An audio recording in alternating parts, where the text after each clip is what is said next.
Assalamualaikum warahmatullahi wabarakatuh. Kita masuk kepada bahagian seterusnya, pengertian solat sunat rawatib serta pembahagiannya. Mudah-mudahan insya-Allah kita dapat manfaat. Apa pengertian solat sunat rawatib? Rawatib berasal daripada perkataan ratib yang bererti berterusan. Yang kita sebut, kadang-kadang ada sebut ratib apa? Lagi kalau dalam Melayu, betul-betul Melayu tu bukan ratib, ratib. Ratib apa tu Ustaz? Dia kata meratib. Ratib. Dia asal bahasa Arab, ratib. Ratib ni artinya berterusan. Amalan yang dilakukan berterusan. Kan ada tuan-tuan amal kat sini kan, yang lepas maghrib tu, hari apa tu, Ratibul Atas, Ratib Al-Atas. Ratib tu amalan yang berterusan. Al-Atas tu sempena pengarangnya Al-Habib Umar bin Abdul Rahman Al-Atas rahimahullahu ta'ala. Itu ratib maknanya berterusan. Rawatib berasal daripada perkataan ratib, maknanya berterusan. Jadi solat sunat rawatib ialah solat sunat yang mengiringi solat fardu 5 waktu sehari semalam. Kemudian yang disebut solat sunat rawatib ialah apa dia? Solat sunat yang mengiringi solat fardu 5 waktu sehari semalam. Jadi dalam kita melaksanakan solat fardu 5 waktu ni, baik subuh, zuhur, asar, maghrib, isyak, maka di sana ada solat sunat yang mengiringi solat fardu tersebut. Mengiringi maksudnya ada sebelum ataupun selepas. Itu namanya solat sunat rawatib, yang mana dikerjakan sebelum mendirikan solat fardu. Disebut qabliyah. Adapun sembahyang sunat yang dilakukan sebelum sembahyang fardu namanya qabliyah. Qabliyah maknanya sebelum. Ataupun solat sunat yang dilakukan selepas daripada solat fardu tersebut, itu namanya ba'diyah. Namanya ba'diyah. Ba'diyah maknanya selepas. Maknanya selepas. Kalau sebelum namanya qabliyah. Jangan tuan-tuan sebut before. Nyaya pula. Before and after. Sebelum selepas. Tak. Itu bahasa Arabnya lah. Bahasa Arabnya qabliyah, sebelum sembahyang fardu, selepas sembahyang fardu namanya ba'diyah. Jumlah keseluruhan solat sunat rawatib sehari semalam ialah 20 rakaat. Tuan-tuan, kalau kita himpunkan keseluruhan solat sunat rawatib yang muakkad dengan ghair muakkad, satu hari itu ada 20 rakaat. Satu hari ada 20 rakaat.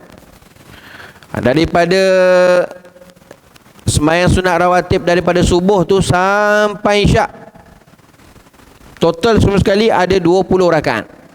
Kalau dicampurkanlah sekali yang muakkad dengan ghair muakkad, ada 20 rakaat. Tuan-tuan muslimin hadirin yang dirahmati Allah. Jadi keseluruhan solat sunat rawatib sehari semalam itu kalau dihimpunkan ada 20 rakaat.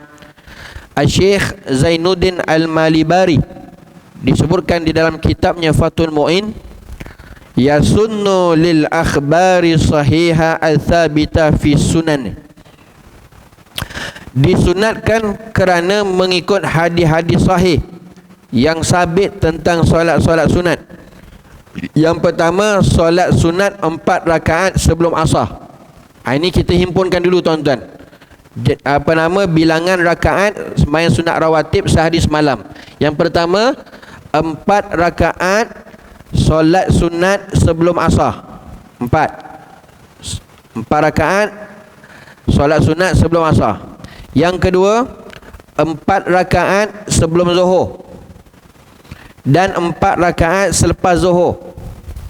4, 8 sudah 12. Yang ketiga, 2 rakaat selepas maghrib Dan disunatkan sambung 2 rakaat ba'diyah maghrib dengan solat fardu, dan tidak hilang keutamaan menyambung 2 rakaat ba'diyah maghrib dengan sebab melakukan zikir ma'thur selepas solat fardu. Yang ketiga apa dia? 2 rakaat selepas maghrib, ba'diyah maghrib. Dan disunatkan menyambung 2 rakaat ba'diyah maghrib dengan solat fardu, dan tidak hilang keutamaan menyambung 2 rakaat ba'diyah maghrib dengan sebab melakukan zikir selepas solat fardu. Sebaiknya tuan-tuan lepas sembahyang fardu tu kita habiskan wirid-wirid dulu.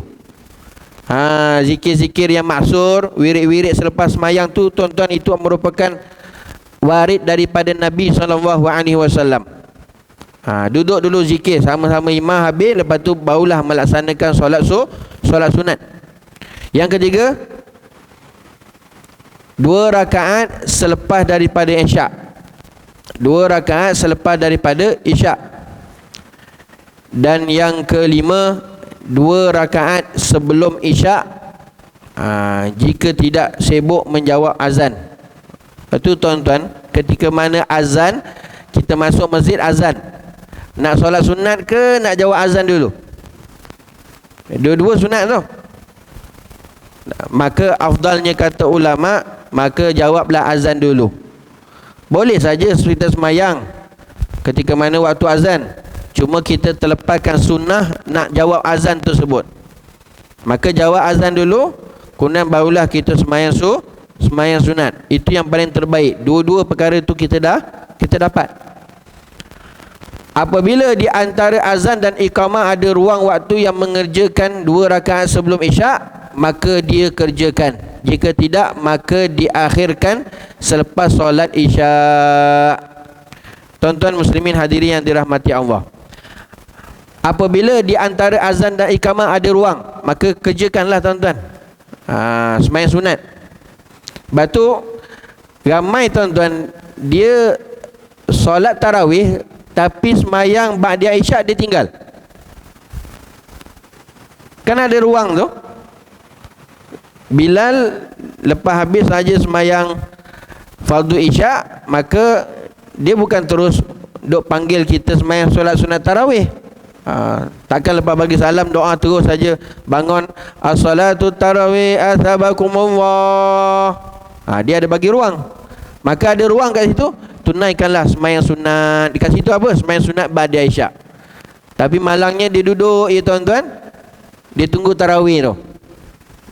Bila-bila panggil as-salatu tarawih athabakumullah ataupun rahimakumullah, dia bangun pula solat tarawih, tapi dia tinggalkan solat sunat ba'diyah. Pergilah tuan-tuan, ada waktu ruang, silakan, tak jadi masalah untuk dilakukannya. Dan yang keenam, 2 rakaat sebelum subuh. Jadi total semua sekali tuan-tuan, dihitung sehari semalam mengikut dalam hadis-hadis sahih yang sabit tentang solat-solat sunat ini, semua sekali sehari semalam ada 20 rakaat. Maka daripada jumlah dihitung 20 rakaat itulah, maka ulama dibahagikan solat sunat tersebut, rawatib tersebut dibahagikan kepada 2. Dibagikan kepada 2. Satu disebut sembahyang sunat muakkad yang dikuatkan suruhannya, satu lagi sembahyang sunat ghair muakkad yang tidak dikuatkan suruhannya. Itu nanti kita akan sebut dalam pertemuan yang akan datang. Mudah-mudahan kita dapat manfaat, kita dapat amal dan sampaikan. Mudah-mudahan ada tersentuh, terpanggil untuk kita dapat jaga tuan-tuan sembahyang sunat rawatib ni dahulu. Kerana tuan-tuan bukan senang untuk dapat nak melakukan sembahyang sunat ni. Sungguh. Ada orang tuan-tuan sampai sekarang dia tak dapat nak buat. Tapi yang fardu dia tak tinggal. Cuma dia tak dapat taufik lagi daripada Allah Ta'ala. Ya, ada. Sembahyang sunat langsung dia tak buat langsung tuan-tuan. Dia buat yang fardu je. Minta maaf ya tuan-tuan. Dia rasa tak ada apa-apa. Itu kena banyak doa tuan-tuan, dapat taufik daripada Allah Ta'ala, pimpinan daripada Allah Subhanahu Wa Ta'ala. Sebab tu paling tidak kalau nak dapat mulakan dulu, nak amalkan sembahyang sunat, jaga dulu sembahyang sunat rawatib. Amalkan dulu sembahyang sunat rawatib. Dan kena tahu yang mana satu yang dikuatkan suruhannya, yang mana satu yang tidak dikuatkan suruhannya. Paling tidak pun kita dapat mulakan dulu dan kita dapat istiqamah jaga semayang-semayang sunat rawatib yang dimuazabahkan, yang sering dilakukan oleh Rasulullah sallallahu alaihi wasallam. Kerana apa tuan-tuan? Balik pada tadi, solat-solat sunat itulah tuan-tuan yang melengkapkan, yang menyempurnakan mana-mana kekurangan daripada solat fardu kita. Jangan anggap semayang fardu bila kita dah buat sempurna dah tuan-tuan, lengkap dah. Tak. Tak lengkap tuan-tuan, tak sempurna mana. Jadi yang mensempurnakan, yang menampalkan, yang menampungkan kesempurnaan semayang fardu kita apa? Dengan solat-solat sunat kita yang kita buat. Begitu juga dengan puasa bulan Ramadan, puasa fardu. Ada tak kekurangan? Ada. Ada tak kealpaan? Ada. Ada tak kelalaian? Ada. Tak berapa sempurna? Ya. Tapi apa yang menyempurnakan, melengkapkan puasa fardu kita? Iaitu puasa-puasa sunat. Puasa sunat Isnin Khamis, puasa sunat 3 hari setiap bulan, 13, 14, 15, puasa sunat hari putih.